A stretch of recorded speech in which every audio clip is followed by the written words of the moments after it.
व्यक्तित्व एवं व्यक्तिगत विभिन्नताएं। व्यक्तित्व। शिक्षा मनोविज्ञान में व्यक्तित्व शब्द अपना एक विशेष स्थान रखता है। शिक्षा अपने संपूर्ण रूप में बालक के व्यक्तित्व के स्वयं विकास का प्रयोजन करती है। मनोविज्ञान भाषा में कहा जा सकता है कि व्यक्ति स्वयं में जो कुछ भी है वही उसका व्यक्तित्व है।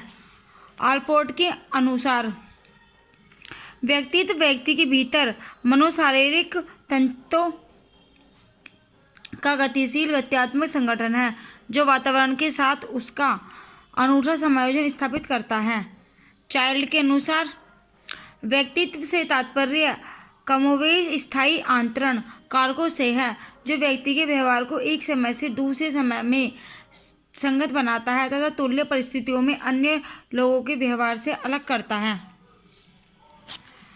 आइजैक के अनुसार व्यक्तित्व व्यक्ति के चरित्र चित्र प्रकृति ज्ञान शक्ति तथा शरीर गठन का लगभग एक स्थायी एवं टिकाऊ संगठन है जो वातावरण के साथ उनका अनूठा समायोजन स्थापित करता है।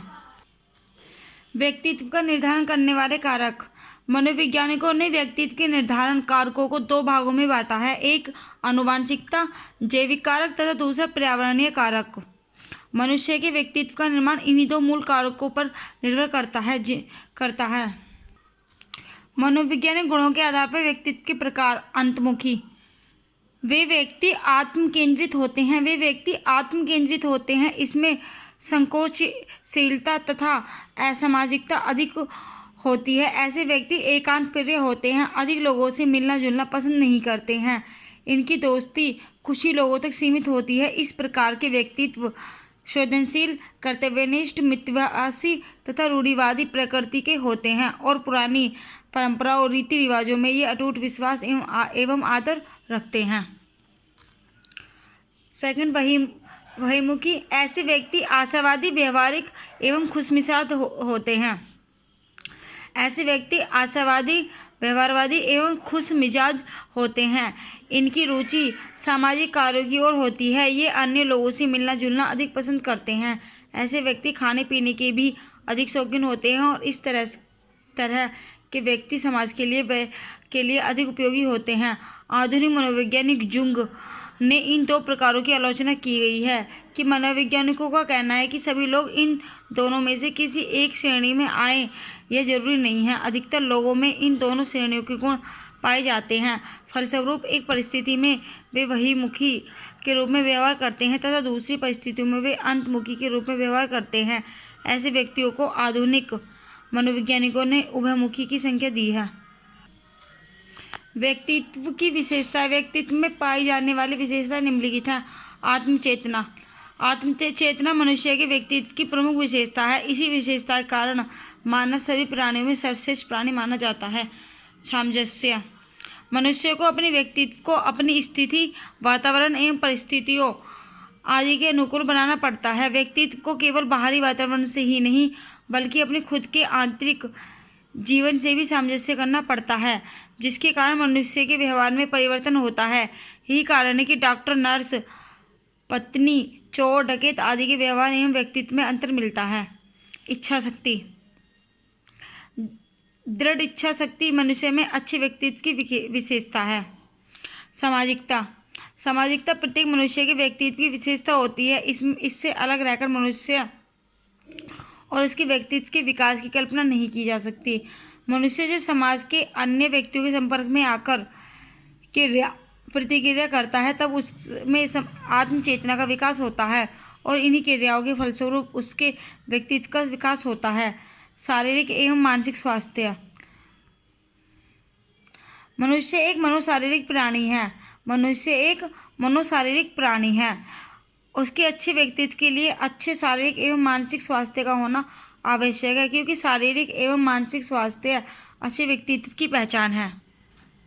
लक्ष्य प्राप्ति। मानव व्यवहार का हमेशा एक निश्चित उद्देश्य होता है जो कि हमेशा किसी न किसी लक्ष्य प्राप्ति के लिए संचालित किया जाता है। भाटिया के अनुसार मनुष्य या व्यक्तित्व को समझने के लिए इस बात पर विचार करना आवश्यक हो जाता है कि उसके लक्ष्य क्या हैं और उसे कितना ज्ञान है। फ्रायड का तथ्यात्मक या संरचनात्मक प्रतिमान।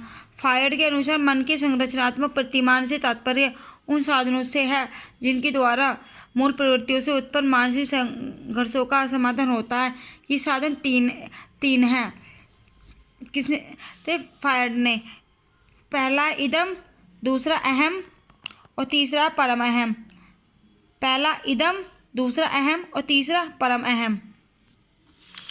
वंशानुक्रम व्यक्तिगत विभिन्नता का प्रमुख कारण है। गर्भधारण के समय ही वंशानुगत विशेषताएं बच्चे में प्रवेश कर जाती हैं। इन विशेषताओं में आधी माँ के वंश से तथा आधी पिता के वंश से प्राप्त होती हैं। इसी प्रकार कुछ गुण दादा दादी से, कुछ परदादा परदादी से तथा कुछ परनाना परनानी से प्राप्त होते हैं। इन सभी से कौन से गुण बालक को प्राप्त होंगे यह निश्चित नहीं होता। यह संयोग पर निर्भर करता है। वंशानुक्रम से बालक को गुण और अवगुण दोनों ही प्राप्त होते हैं। इसलिए अच्छे माँ बाप की संतान भी अच्छी होती है। मनोविज्ञान मन ने भी वंशानुक्रम को व्यक्तिगत विभिन्नताओं के कारण के एक कारक के रूप में ही स्वीकार किया है। उनके अनुसार हमारा सबका जीवन एक ही प्रकार आरंभ होता है। फिर इसका क्या कारण है कि जैसे जैसे हम बड़े होते जाते हैं हम में अंतर होता है। इसका कारण यह है कि हमारा सबका वंशानुक्रम भिन्न होता है। आयु एवं वृद्धि। बालक की आयु में वृद्धि होने के साथ साथ उसका शारीरिक, मानसिक तथा संवेगात्मक विकास भी होता है। बालक की आयु में वृद्धि होने के साथ साथ उसका शारीरिक, मानसिक तथा संवेगात्मक विकास भी होता है। इसी विकास के कारण उसमें व्यक्तिगत विभिन्नताएं आती हैं। इसलिए विभिन्न आयु के बालकों में अंतर दिखाई देता है।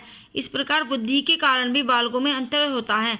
कुछ बालक तेज बुद्धि के होते हैं, कुछ सामान्य बुद्धि के और कुछ मंद बुद्धि के, अर्थात सभी बालक समान बुद्धि के नहीं होते। आयु में वृद्धि से बालक की रुचि तथा बुद्धि के अंतर से बालक की शैक्षणिक प्रगति में अंतर देखने को मिलता है।